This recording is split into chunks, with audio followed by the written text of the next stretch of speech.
Laymen's evangelical fellowship స్థాపకులు దానియేలు గారు 1961 సంవత్సరం డిసెంబర్ 23వ తేదీన చేసిన ప్రసంగము. కొరింథీయులకు రాసిన 2వ పత్రిక 4వ అధ్యాయము 5వ వచనము.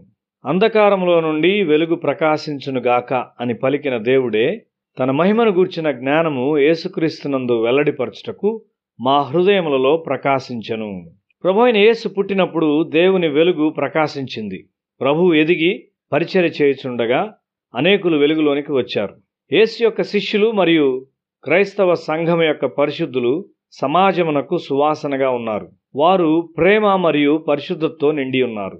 నేటి సమాజంలో కూడా పరిశుద్ధత కొరకు ప్రయాసపడే యవనులు ఒక తీయని సువాసనగా ఉన్నారు. రక్షకుని తిరస్కరించు ప్రజలు ఇశ్రాయేల్లో ఉన్నారని చదువుట విచారకరము. యెషయా గ్రంథము 65వ అధ్యాయము 12వ వచనము. నేను పిలువగా మీరు ఉత్తరమియ్యలేదు, నేను మాట్లాడగా మీరు ఆలకింపక, నా దృష్టికి చెడ్డదైన దాన్ని చేస్తిరి, నాకిష్టము కాని దాని కోరితిరి. నేను ఖడ్గమును మీకు అదృష్టముగా నియమించుదును, మీరందరూ వధకు లోనగుదురు. కొన్ని కుటుంబాలు సంఘము కొరకు ఏదైనా ప్రయోజనకరమైన దాన్ని చేయలేకపోతున్నారు. తల్లిదండ్రులు తమ యవ్వనంలో దేవునికి సంతోషం కలిగించని విషయాలను ఎంచుకున్నారు. తల్లిదండ్రుల అవిధేయత వలన వారి పిల్లల్లో పరిశుద్ధాత్మ పనిచేయుటను ఆటంకపరచును. ఆ విధమైన కుటుంబముల నుండి గొప్పది ఏదీ రాదు. యెషయా గ్రంథము 66వ అధ్యాయము 4వ వచనము. నేను పిలిచినప్పుడు ఉత్తరమిచ్చువాడొకడును లేకపోయెను, నేను మాట్లాడినప్పుడు వినువాడొకడును లేకపోయెను. నా దృష్టికి చెడ్డదైన దాన్ని చేసిరి, నాకిష్టము కాని దాన్ని కోరుకొనిరి. కావున నేనును వారిని మోసములో ముంచుదును, వారు భయపడు వాటిని వారి మీదికి రప్పించెదను. ఆత్మీయముగా ఉన్నతమైన వాటిని చేరుటకు నీచమైన పాపములు మాత్రమే ఆటంకముగా వచ్చునని మనము ఆలోచించవచ్చు. కాదు, దేవుడు పిలిచినప్పుడు జవాబు ఇవ్వకుండుట, దేవుడు మాట్లాడినప్పుడు వినకుండుట, దుష్టత్వమును చేయుచు దేవుడు చూచుట లేదని తలంచుట, దేవునికి ఇష్టము లేని వాటిని ఎన్నుకొనుట మన ఆత్మీయ ఎదుగుదలను ఆటంకపరచుటకు ఇవి చాలు. మన ప్రభువు నామములైన ఆశ్చర్యకరుడు, ఆలోచనకర్త, బలవంతుడైన దేవుడు, నిత్యుడగు తండ్రి మరియు సమాధానాధిపతి అని ఎరుగుట ఎంత అద్భుతము!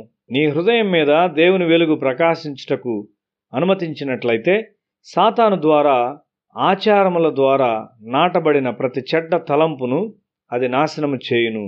మన ప్రభువు యొక్క నామం మీద లోతుగా ధ్యానించుము. కొరింథీయులకు రాసిన 2వ పత్రిక 4వ అధ్యాయం 5వ వచనము.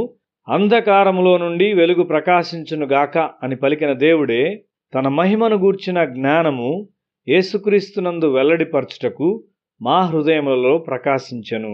దైవ భయము లేని తల్లిదండ్రులు మరియు బంధువుల ద్వారా విత్తబడిన తప్పైన తలంపులను బట్టి చీకటిగా చేయబడిన మన హృదయాల్లో వెలుగు ప్రకాశిస్తూ ఉన్నది. అయితే యేసునందు ఈ నిజమైన వెలుగు దేవుని సంతోషపరచని ప్రతి దానిని బహిర్గతము చేయును. క్రీస్తు ఆత్మకు వ్యతిరేకముగానున్న ప్రతి దాన్ని విడిచిపెట్టి నీవు ఆ వెలుగునకు తప్పక విధేయత చూపవలసి ఉన్నావు. ఆ విధమైన విధేయత మానవుల్లో నుండి దేవుని కుటుంబంలోనికి ఇతరులను సంపాదించగల గొప్ప దైవజనులను తయారు చేయగలదు. పరిశుద్ధుల స్వాస్థ్యాన్ని నీవు అనుభవిస్తావు. నీ గ్రహింపుకు మించిన సమాధానం నీలోనికి వస్తుంది. అది నీలో ఒక క్రొత్త నిరీక్షణను సృష్టించును.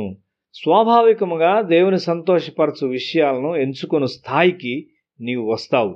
దేవునికి చెందని విషయాలు నీలోనికి వచ్చి శాశ్వతముగా నిన్ను దేవుని కొరకు ప్రయోజకునిగా ఉండుటకు ఆటంకపరచు వాటిని దేవుని యొక్క నిజమైన వెలుగు బహిర్గతము చేయును.